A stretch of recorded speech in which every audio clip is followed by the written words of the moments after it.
Hello, everyone. Welcome to Durrett's Take. It's that time of the week to go over my NFL predictions for this week. Let's get started with the first divisional round game between the Bills and the Broncos, who are 1.5 point favorites on Saturday late afternoon. This will be a great game to kick off the weekend. So, what I'm going to do for each of the playoff games, I'm going to make the case for both teams. So, in this case, I'll start off with Buffalo's case to win the game. They have the better quarterback in this game, obviously, with Josh Allen. And if we look at the wild card games last weekend, all of the better quarterbacks won. Now, you can argue Brock Purdy, Jalen Hurts, you can argue that's a wash, or maybe even a type of edge of Jalen Hurts since he won a Super Bowl, which I can give you. But for the most part, all the better quarterbacks won last weekend. Another case is that the Bills' weakness on defense is their rush defense, and the Broncos are a good rushing team, so they wouldn't be able to exploit that like other teams could. Also, this is Bo Nix's second career playoff game, and the one in the first game last year when Denver went to Buffalo and played them, wasn't close. He didn't perform the best. Now, here's the case for the Broncos. They had their bye week, so they were all rested. They have the home field advantage, and now for some stadiums and atmospheres, home field advantage is more important, like a bigger impact than others. For Denver, it's home field advantage is definitely a bigger impact.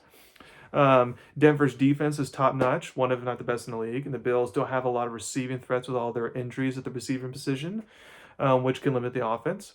Also, in a playoff coaching matchup between Sean McDermott and Sean Payton, I would take Sean Payton since he's won the Super Bowl and he's on the offense side of the ball.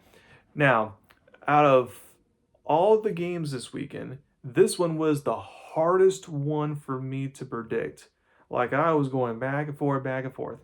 And when I'm going back and forth like that, and I can't use any other stats or like facts to like back up my reason on why I want to go for a team, then I have to go to my default. And for my default is, who's the better quarterback? So I get the Bills winning barely. I have them winning 19-17.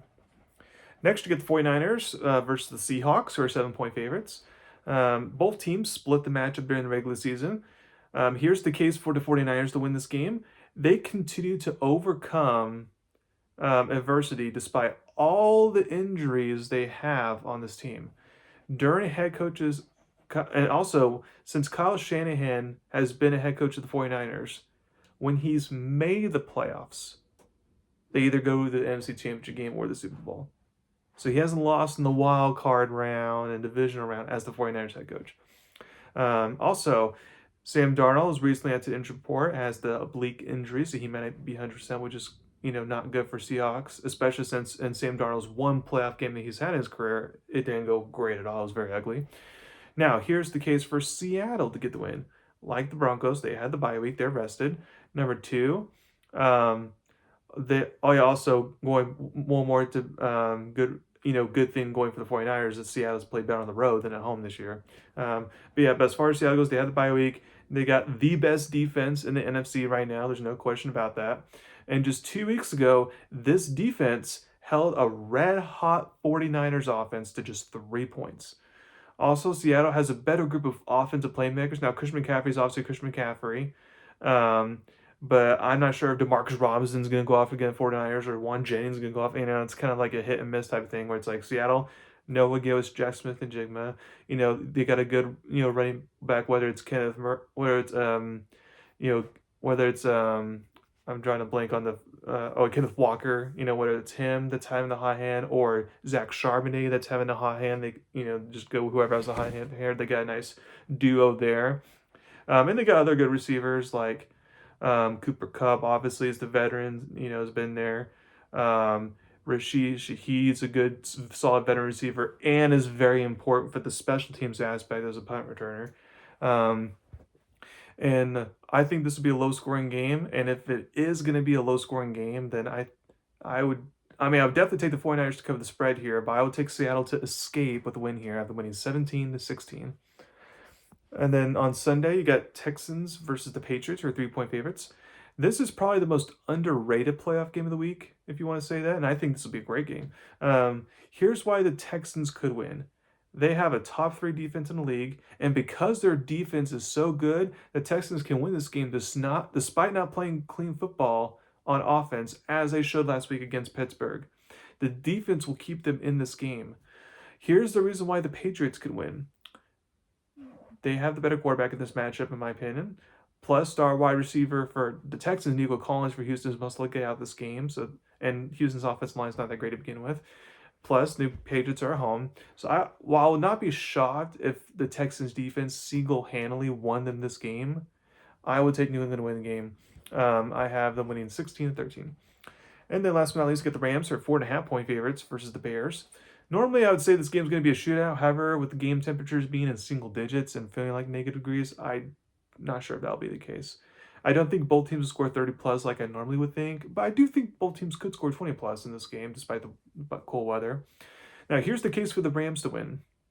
They got a good quarterback and head coach who have been here before in the big postseason environments. They can handle it.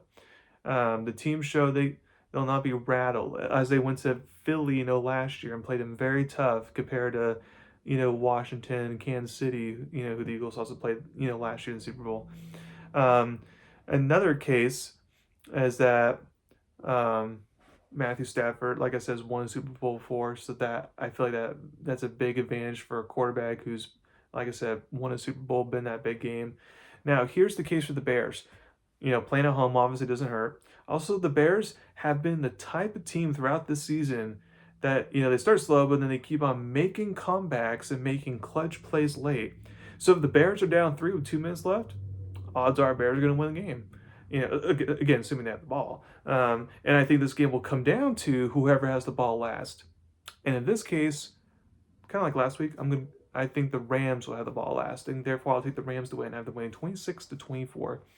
So thank you very much. This is my podcast today. Please subscribe to my channel and tell about me. Hopefully you guys enjoy the NFL playoff games. Look out on Monday. I'll post my LinkedIn page. I'll come up with my updated college basketball bracketology predictions, so stay tuned for that.